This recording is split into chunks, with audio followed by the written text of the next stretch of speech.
Assalamualaikum warahmatullahi wabarakatuh, teman-teman MSD TV, saudara-saudara MSD TV, dan juga para siswa MDes Al-Falah kelas 7, 8, dan 9. Oke, seperti judul yang telah teman-teman baca semua, kebanyakan orang gagal untuk diet, menaikkan berat badan atau menurunkan berat badan adalah mereka gagal paham atau tidak begitu mengerti dengan menghitung kalori. Jadi untuk siswa-siswa MDes Al-Falah juga nanti ada soal di akhir video ini, jadi disimak dan ditonton, dipahami dengan baik-baik, dan juga insya Allah akan berguna juga pada orang-orang yang ingin menaikkan berat badan. Oke, sebelum kita menjauh memahami tentang menghitung kalori, ada baiknya kita mengetahui dulu kalori itu apa sebenarnya sih. Kalori itu terbagi atas dua, kalori keluar dan kalori masuk. Kalori masuk itu berarti apa yang kita makan, itu ada hitungannya. Oke, sampai situ. Terus kalori keluar itu dia adalah gerakan, exercise, gerakan seperti ini itu membutuhkan kalori yang dibakar. Kita berjalan, kita naik tangga, apalagi kita berolahraga, tentunya akan lebih banyak kalori yang akan kita keluarkan. Seperti yang saya ketahui di riset yang ada, kalau orang itu jogging selama 5 menit akan membakar kalori sekitar 50 kalori. Diingat ya itu, nanti di Google banyak seperti itu. Oke, kita sudah ketahui apa itu kalori. Kemudian kita ketahui yang kedua, poin yang kedua adalah kalori terdiri atas dua jenis ya. Pertama, kalori surplus dan kalori defisit. Nah, ini harus dipahami dengan baik-baik ini. Kalau kita ingin menaikkan berat badan, kita mungkin ingin menaikkan massa otot, kita harus berada di kalori surplus. Kalau kita ingin menurunkan berat badan terus kita berada di kalori surplus, mustahil kita akan menurunkan berat badan. Kalori surplus itu apa, teman-teman semuanya? Kalori surplus adalah kalori yang kita makan, yang kita masukkan dalam tubuh itu dia lebih banyak daripada kalori output, kalori yang keluar. Seperti kita kebanyakan makan tapi gerakannya kita hanya duduk sana kemari, jadi tidak berimbang. Ketika kita sudah berada di kalori surplus, maka akan menjadi peningkatan kenaikan berat badan, penimbunan lemak dan lain sebagainya.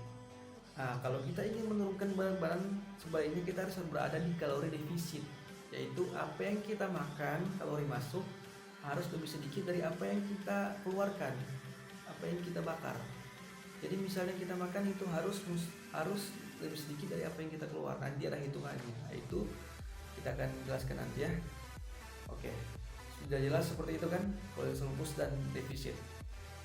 Oke teman-teman, kita langsung cara menghitung.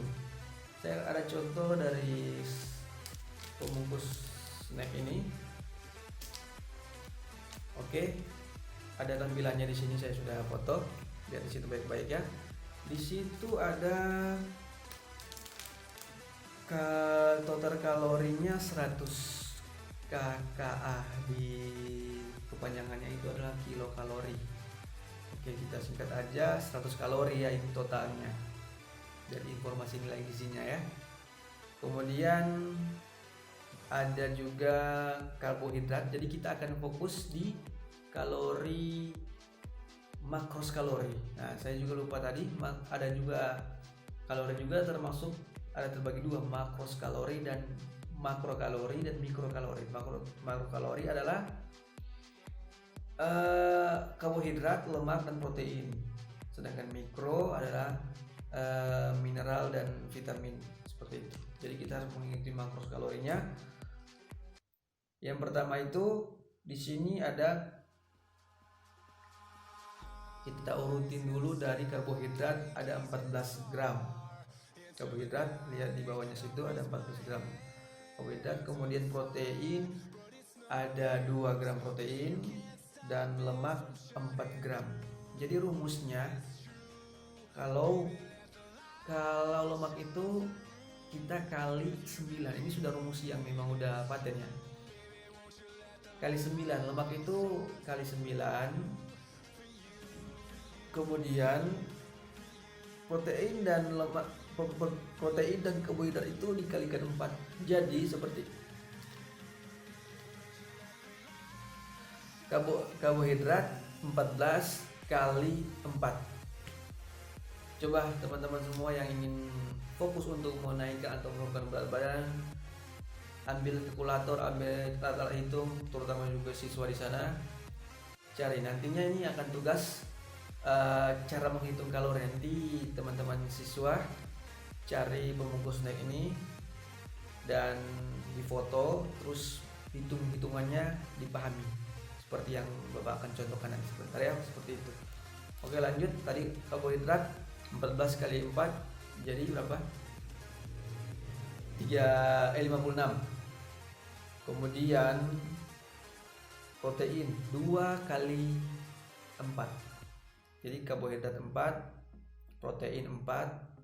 Jadi 4 kali 2 berapa? 8. Oke, yang paling tinggi adalah lemak 9. Lemaknya di sini 4. 4 berarti kali 9. 4 kali 9 36. Jadi kita total dari atas 56 tambah 8 tambah 36, totalnya adalah 100 kilokalori yang kita akan dapat di bungkusan makanan ini. Lihat di atasnya sama kan, 100 kilokalori kan itu. Memang untuk standar makanan itu nilai gizinya ini harus ada di Badan POM ya. Jadi satu bungkus ini yang kita makan ini memasukkan kalori berapa? 100 kalori. Tenaga yang kita akan keluar masuk ini ada 100 kalori. Bayangkan aja ya, kalau kita cuma gerakan sehari-hari hanya ke dapur, mandi, makan, terus kita mau memimpikan berat badan kita akan turun, sedangkan kalori masuknya lebih banyak, itu berarti hal yang sangat mustahil. Seperti itu ya, paham ya? Oke, jadi untuk tugas siswa dan juga kalau teman-teman yang nonton di sana, dilancarkan untuk perhitungan kalori ini supaya kita lebih paham lagi yang namanya itu untuk hidup sehat, diet. Apalagi kan di masa pandemi ini kita harus lebih utamakan kesehatan kita. Banyak bakteri, penyakit yang bisa menular untuk mengganggu kesehatan kita. Seperti itu ya. Jadi jelas untuk teman-teman siswa kelas 7, 8, dan 9, cari pembungkus apapun itu di luar dari ini ya, potato yang ini sedang ini luar.